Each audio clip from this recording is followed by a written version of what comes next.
Hello everyone, Lid here. This series will be about PoE campaign guide, and I hope this will help you go through the campaign better. And today's topic will be currency, and there is many currency for Path of Exile, but I will focus on currency that are important for campaign. The first one is transmutations, and this one is probably the most used currency on campaign. Primary use for this one is to buy gems on Act 1, and this gem is often used on many different setups, something like added cold, added lightning, faster attack, mana forge arrow, and etc. This is very commonly used.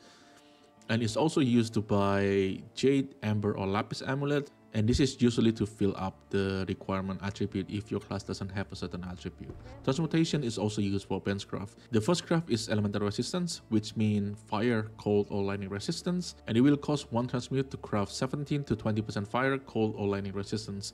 And this is how you fix your resistance in campaign, and you will need a lot of this. If your item have a suffix slot open, most of the time it will bench craft with resistance. And resistance in Path of Exile is your first layer of defense. The difference between capping resistance or not is very huge. So even something like 70% and 75%, because 75% is the cap on the PoE, the difference is still huge. So you would definitely want to cap your resistance. And the second craft is flat elemental damage to attack or spell. This craft is available at Act 3 and 4.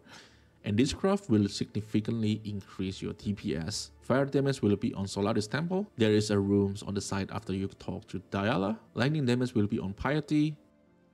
And cold damage is on Crystal Vein. It will cost 4 transmute per craft, and you will often use more than one. Something like Caster, usually they will use dual wield early on, and that's when you're going to craft on both weapons, and that will require 8 transmute. And for Ranger, you at the very least you will need this on bow, but you can also craft this on quiver, rings, and glove. So if you already have your resistance fixed, you will want to craft on all that slot too, and that will affect your DPS by quite a lot. One note about this craft is you will require level 24, so make sure you reach the level requirement before bench craft it, or you won't be able to equip your items until you reach level 24, so be careful with that. You can get transmutation by vendor sell unidentified magic or rare items, and this is why you want to organize your inventory, so you can fill as much rare as possible before you go back to town, and this way you can keep refilling your transmutations, especially if you're talking about Act 1 to 5. On Act 6 and above, transmutation is pretty common drop, so you will still pick rare ups, but it's mostly to find the upgrade for yourself. And the next currency is alterations. Primary use for this one is to buy gems on Act 2 and early Act 3.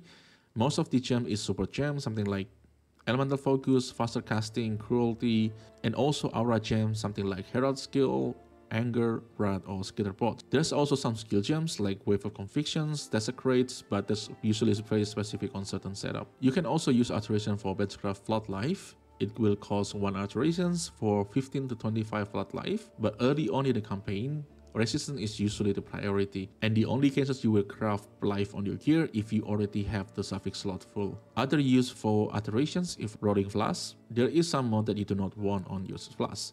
Any mod that reduces durations or effect is generally not desirable, so if you have spell alteration, it's a good idea to try to reroll that mod. And for life and mana flash, there is a mod that's going to grant you immunity to corrupt the blood and bleeding, and this is usually where I spend most of my alterations.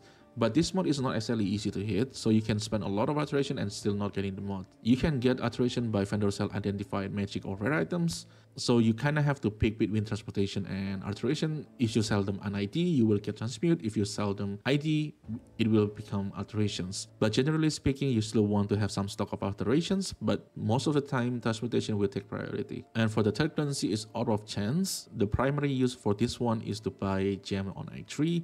And this is usually the big gem, like quote unquote the big gem, something like Armageddon Brand, Tornado Shots, Hex Blast, Reap, Artillery Ballista, and etc. So if you need one of these gems and you do not have it from reward from killing Graficius, because this is how you unlock this, you want to make sure you have Out of Chance. And even though your setup doesn't need any of these gems, you still want to pick up the Out of Chance, because early in the maps, you can use Out of Chance to buy map from Kira. So it's still a good idea to stockpile this one. There is a multiple way to get Out of Chance. The obvious one is from drops, but the other way is to buy it from vendor. You can trade one fusing for one Out of Chance. So if you drop fusing, you can convert them to Out of Chance. You can also trade 4 Jeweler Orbs for one fusing, which then you can convert to Orb of Chance. The last one, you can trade 2 alterations for 1 jeweler orbs. So basically you can use 8 alterations and convert them into 4 jeweler orbs and convert them into 1 fusing, and then it will become chance. The last one, this one is a last resort because 8 alteration on X3 is a bit much in my opinion, because remember that you have to choose between transportation and alterations. So if your setup need a lot of transportations and then you need also 8 alteration on top of it, it's a little bit much. But if you do not get any orb of chance and you really need them, this is one way to get them. And for the fourth currency will be alchemy, and the primary use for this one is to buy gems on X4. But usually this gem from X4 is not exactly mandatory, so if you miss this one, I don't think it's that big of a deal. But once again, it's really depending on setup. For some setup, this can be crucial. Other use for alchemy is to make your item rares. That's basically what the item did. Usually I will only use alchemy on items that have the socket that I need, and it's usually 4-link.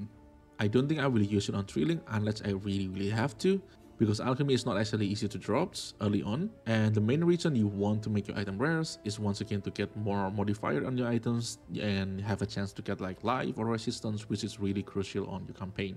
You can get alchemy from drops, also you can buy it from render with one regret, but both of them is pretty rare early on, so for this one you usually just relying on drops. And the fifth currency is chromatic orbs. And the primary use for this one is to change socket color on your gear. And socket color is very related to your base. So for evasion base, it will weight toward green socket.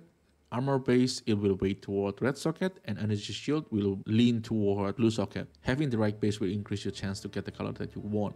For example, if you want 4 blue, or 3 blue and 1 red, or 3 blue and 1 green, the best base is pure ES base because you will need a lot of blue. And if you need something like 2 blue and 2 green, the best base is evasion energy shield hybrid base, and so on with the combinations. And the last currency will be fusing and jeweler orbs.